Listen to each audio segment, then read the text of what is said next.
Hi, I'm Bob Weir with another interview of people in the news in North Texas. My guest today is Shannon Richardson, Chair of Louisville CARES, C-A-R-E-S, an acronym that stands for Citizens Acting for Responsible Education Spending. The group opposes the proposed LISD $737.5 million bond issue, which will be on the ballot on May 6th. A few weeks ago, I interviewed LISD Board of Trustees Vice President Tracy Scott Miller. That interview can be found on the Cross Timbers Gazette website. Thank you for being here, Ms. Richardson. Thank you for having me. If we can get right into this by telling us why is your organization against the proposed bond?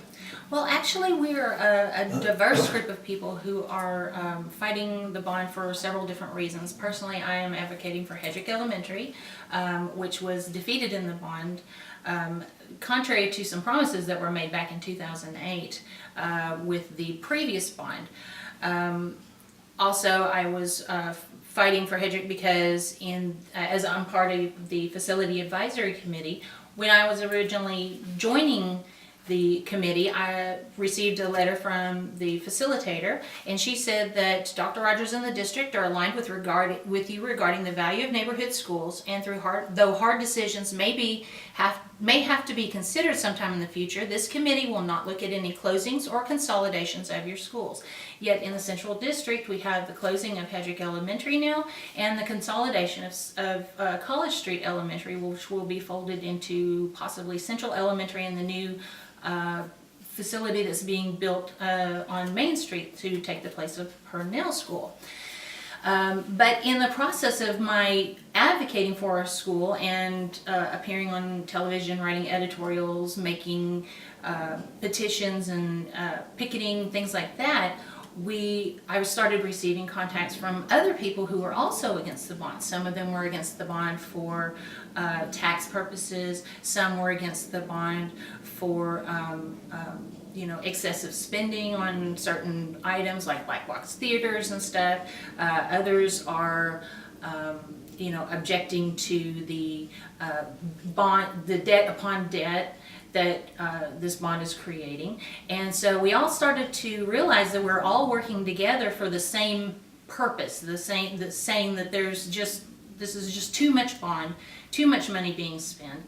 And so we decided to join forces and we did that in February of this year, and started a special interest committee to fight it. So you say that the district is $1.2 billion in debt and will be adding $737 million in additional debt plus interest if this bond is passed. Yes. And you don't feel that that is fiscally responsible? No, it seems really excessive. And in this case, it'll take 20 to 22 years to pay that debt off. Now, we're already sitting on $1.2 billion worth of debt. We're adding another $750 million on top of that. And people who have children in, say, kindergarten right now will still be paying for this debt when their children graduate from high school, and actually beyond that.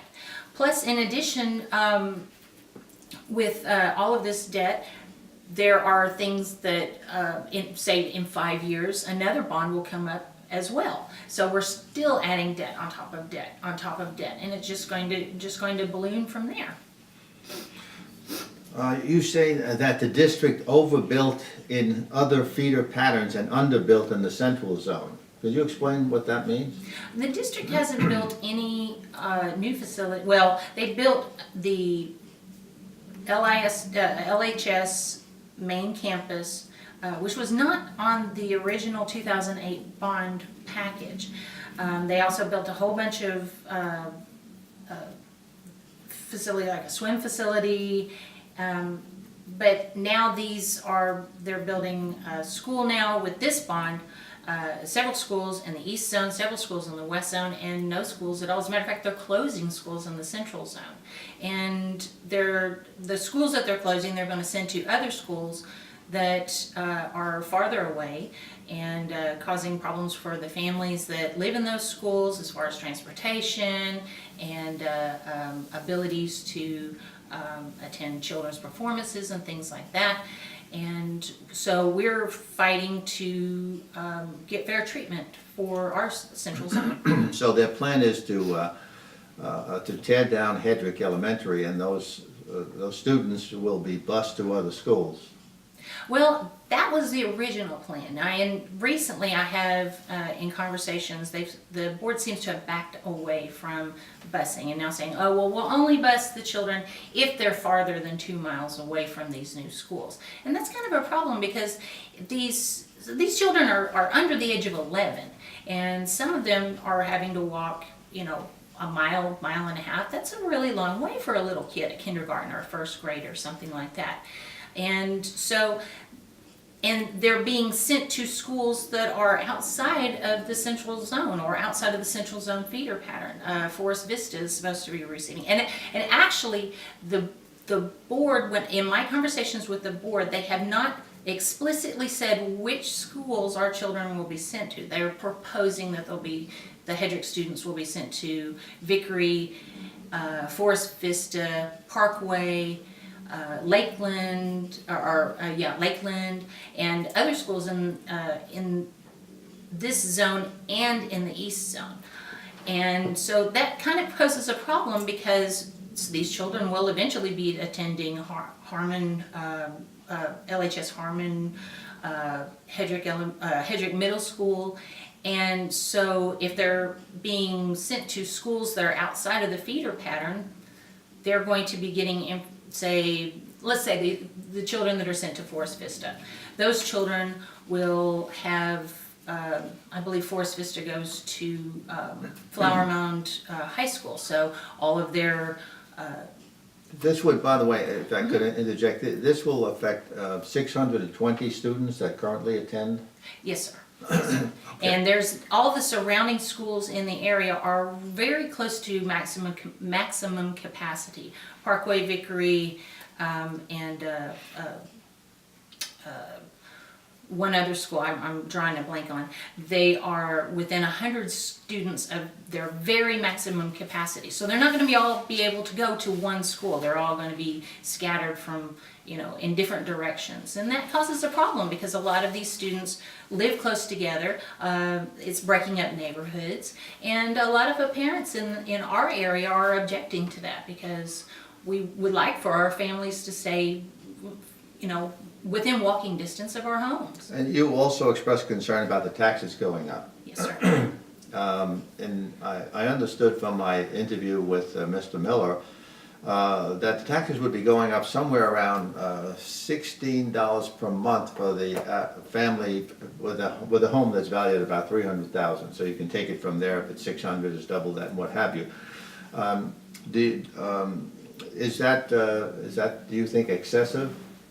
I do. As a matter of fact, this past year, LISD reduced our tax rate to 38 cents, I believe, per thousand, and per 100. Per 100, and now they're raising it back up plus another extra couple of cents. So it's Okay. Let me mention that you say on your website, I believe, your debt per student has increased to $22,104. That's Yes, per sir. student. And you mentioned things like the black box theaters that they're spending $10.3 million on, things like that, and the bond debt has increased a lot. So I think we've covered a lot here. Could you tell me, is there anything else you'd like to add to your feelings about the bond issue? Well, we are aware that we're fighting a very large district and many cities involved, and we're just a small group of people, but we do feel like our voices need to be heard. And so this is where we're doing everything that we possibly can so to get the word out to people who might have reservations for this bond, to say, hey, we can make the LISD go back to the drawing board and design a bond that everybody can agree on. And that's what we're trying to do here. We know that there is work that needs to be done, and there are plenty of schools out there that do need help. But I think that we can work together and get a bond that actually achieve those goals. And anyone who wants more information about your organization can go to www.louisvillecares.org. Yes, sir. And you were part of the facilities advisory committee? Yes, I sir. understand? Yes, okay, and there were 90 people on that committee, I understand? Yes, sir. Okay. Well, I think we've covered a lot of territory in this short period of time, and I want to thank you, Ms. Richardson, for being here and for giving us information so voters know a little bit more about this bond issue before they go and vote. Thank you very much. Thank you. And thank you for watching.